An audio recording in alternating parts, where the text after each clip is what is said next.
Regarde autour de toi. Regarde tes amis, tes collègues, et peut-être même, regarde-toi dans le miroir. Qu'est-ce que tu vois?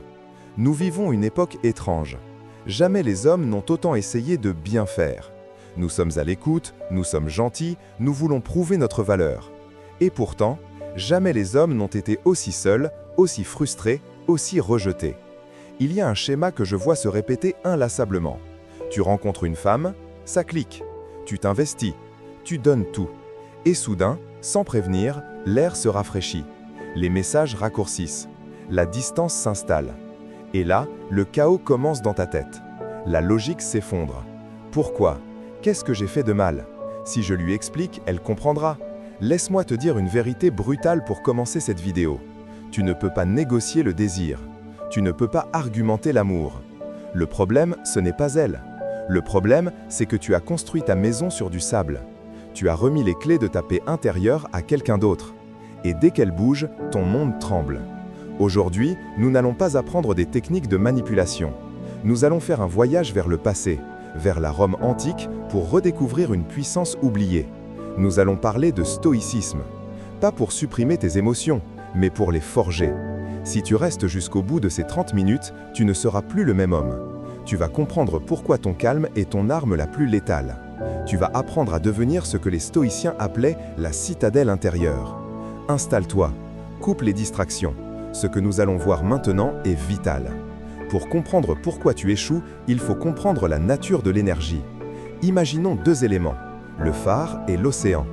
L'énergie féminine, dans son essence, et je parle de polarité, pas de genre biologique, mais restons simples, est comme l'océan. Elle est vaste, profonde, changeante. Elle est faite de vagues, de tempêtes soudaines et de calmes plats. Elle est la vie, le mouvement, le chaos créateur. L'homme moderne, lui, essaie souvent d'être un autre océan. Quand elle s'agite, il s'agite. Quand elle doute, il panique. Il essaie de suivre le rythme de ces vagues. C'est épuisant et c'est voué à l'échec. Ce qu'elle cherche, consciemment ou non, ce n'est pas un autre océan. C'est un phare, ou mieux, un rocher. Le rocher ne demande pas à la vague de se calmer. Le rocher ne pleure pas parce qu'il est mouilleux. Le rocher est là. Il encaisse le choc, il brise la vague et il reste immobile. Marc Aurèle disait « Sois comme le promontoire contre lequel les flots se brisent sans relâche. Il tient bon et autour de lui s'apaise la fureur de l'écume. » C'est la base de l'attraction. Pourquoi? Parce que l'océan ne se sent en sécurité que s'il rencontre une limite. Une femme, dans ces moments de tourmente émotionnelle, ne veut pas que tu résolves le problème mathématiquement. Elle veut sentir que toi, tu n'es pas affecté. Si son humeur change la tienne, tu n'es pas son partenaire, tu es son miroir. Et on ne peut pas s'appuyer sur un miroir, on le brise. L'erreur que tu fais, c'est de croire que l'amour c'est la fusion. Nous ne faisons qu'un.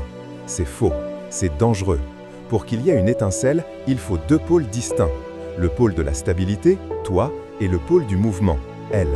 Si tu quittes ta position de stabilité pour la rejoindre dans son anxiété, il n'y a plus de polarité.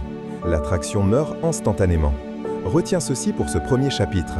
Ta valeur ne se mesure pas à ta capacité à la rendre heureuse à chaque seconde. Ta valeur se mesure à ta capacité à rester imperturbable quand elle ne l'est pas. Maintenant, descendons dans le concret, la réalité du terrain. Tu as sûrement vécu ça. Tout va bien et soudain, une pique. Une remarque froide. Ou pire, le silence radio. Tu ne m'écoutes jamais. Je ne sais pas si on va dans la même direction. Ou juste, lu à 18h45. Pas de réponse. Ton cerveau reptilien s'active. Alerte rouge. Elle ne m'aime plus. Tu commences à te justifier. Tu envoies 3 messages pour clarifier. Tu montes le ton. Stop. Ce que tu vis n'est pas une attaque. C'est un test structurel. Imagine que tu marches sur un pont suspendu au-dessus du vide. Avant de t'engager pleinement, qu'est-ce que tu fais? Tu tapes du pied. Tu secoues un peu la rambarde. Tu vérifies si ça tient. La femme fait pareil avec toi. Elle secoue la rambarde de ton caractère. Elle ne le fait pas par méchanceté. C'est un mécanisme évolutif. Elle a besoin de savoir si la vie devient dure, si je tombe malade, si on a des problèmes d'argent, est-ce que cet homme va s'effondrer comme il s'effondre maintenant pour un simple SMS non répondu? Si tu craques pour un message en vue, comment pourras-tu la protéger face à un vrai danger? Analysons la réaction stoïcienne versus la réaction typique. Situation. Elle annule un rendez-vous à la dernière minute sans vraie raison valable. L'homme typique, réactionnel, il se sent blessé. Son ego est touché. Il répond « C'est pas cool, j'avais prévu ma soirée. Tu abuses, tu pourrais prévenir avant. Il montre qu'il est dérangé. Il montre que son bonheur de la soirée dépendait d'elle. L'homme stoïque, le roc, il a intégré ce qu'Épictète appelle la dichotomie du contrôle. Il sait qu'il ne contrôle pas les actions de l'autre, seulement sa propre réaction. Il pense, elle n'est pas là. C'est un fait externe. Ma soirée est libre. C'est une opportunité. Il répond simplement, pas de souci, on se voit une autre fois. Et il va faire quelque chose de productif. Il ne boude pas, il ne punit pas, il continue sa vie. Vois-tu la différence de puissance? Dans le premier cas, elle sent qu'elle a le pouvoir de te gâcher ta soirée. Tu deviens une charge pour elle. Tu deviens une charge. Dans le second cas, elle réalise que tu es complet sans elle. Et ça, c'est incroyablement attirant. Le test n'est pas un obstacle. Le test est une opportunité de montrer ta force. Sénèque disait « Le fer éprouve l'or, le malheur, les hommes braves ». Dans le contexte moderne, l'incertitude éprouve ta masculinité. Remercie ces moments de tension. C'est là que tu gagnes des points, pas quand tout est facile. Il y a une confusion énorme sur le mot détachement. Quand on dit à un homme d'être détaché, il pense qu'il doit devenir froid, distant, jouer au bad boy insensible. C'est une caricature, et ça ne marche qu'un temps. Le stoïcisme propose quelque chose de bien plus puissant, le concept des indifférents préférés. C'est une nuance capitale. Pour un stoïcien, la seule chose qui compte, c'est la vertu, son propre comportement, son intégrité. Tout le reste, l'argent, la santé, et oui, l'amour des autres, sont des indifférents. Mais attention, indifférent ne veut pas dire que tu t'en fiches. Ça veut dire que ton bonheur interne n'en dépend pas. Tu préfères qu'elle soit là, tu préfères qu'elle t'aime, tu apprécies sa présence comme un bon vin. Mais si la bouteille casse, tu es toujours toi, tu n'es pas détruit. C'est ça, le détachement bienveillant.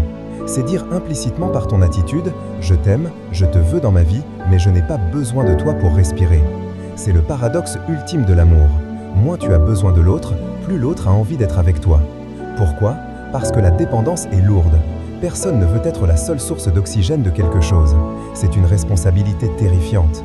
Quand tu es dépendant, tu deviens un mendiant. Tu mendies de l'attention, de l'affection, de la validation. Quand tu es détaché, tu deviens un roi qui invite quelqu'un dans son royaume. Pose-toi cette question honnêtement. Est-ce que tu aimes cette femme pour qui elle est? Ou est-ce que tu l'aimes parce qu'elle comble un vide en toi? Est-ce que tu cherches une compagne ou une béquille? Le stoïcien cultive sa propre forteresse. Il a ses passions, sa mission, ses amis, ses principes. Quand tu as une mission de vie qui dépasse ta relation de couple, tu deviens magnétique. Tu as une direction.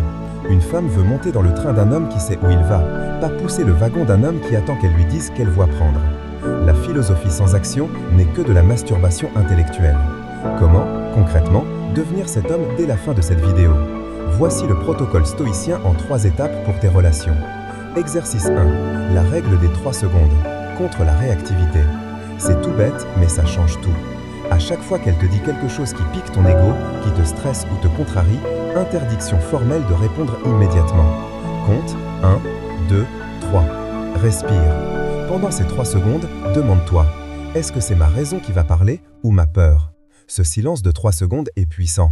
Il montre que tu digères l'information, que tu ne subis pas. C'est une marque de maîtrise. Exercice 2. La vue d'en haut. Le recadrage. Quand tu es obsédé par un détail, elle a liké la photo d'un autre, elle m'a répondu froidement. Fais l'exercice de Marc Aurèle. Prends de la hauteur. Imagine-toi vue du plafond, puis vue du ciel, puis vue de l'espace. Regarde ta relation sur l'échelle d'une vie entière. Est-ce que ce petit conflit de mardi soir aura de l'importance dans 5 ans, dans 20 ans, sur ton lit de mort? Probablement pas. Ce recadrage tue le drame instantanément. Il te rend ton calme. Et quand tu es calme, tu es attirant. Exercice 3. L'amor fati. Aimer ce qui arrive. C'est le niveau expert. Si elle s'éloigne, si elle te quitte ou si elle te rejette. Ne dis pas « c'est injuste ». Dis « c'est ainsi et c'est bien ». Transforme ce rejet. C'est du carburant. Elle ne veut pas de moi. Très bien. C'est l'univers qui me dit que ce n'était pas la bonne place pour moi. C'est du temps libéré pour m'entraîner, pour travailler, pour devenir meilleur. Transforme chaque obstacle en chemin. Ne subis pas la rupture, utilise-la pour te reconstruire plus fort. La route vers la maîtrise de soi est longue. C'est le travail d'une vie. Comprendre les femmes commence par se comprendre soi-même. Arrête de chercher des astuces pour les manipuler. Commence à travailler sur l'homme qui est dans le miroir. Deviens cet homme que rien n'ébranle. Cet homme qui aime avec force, mais qui n'a besoin de personne pour exister. Cet homme qui est un phare, dans la nuit, pas une feuille dans le vent. Si tu appliques ces principes, non seulement tes relations changeront, mais le respect que tu te porteras à toi-même explosera. Et c'est ça le vrai secret. On ne peut pas être aimé correctement si on ne se respecte pas souverainement. Si cette vidéo a allumé une flamme en toi, ne laisse pas s'éteindre. Mais je suis stoïque en commentaire pour sceller ton engagement envers toi-même. Abonne-toi pour rejoindre ceux qui cherchent la force, pas la facilité. La tempête viendra. Sois prêt, sois le roc. À bientôt.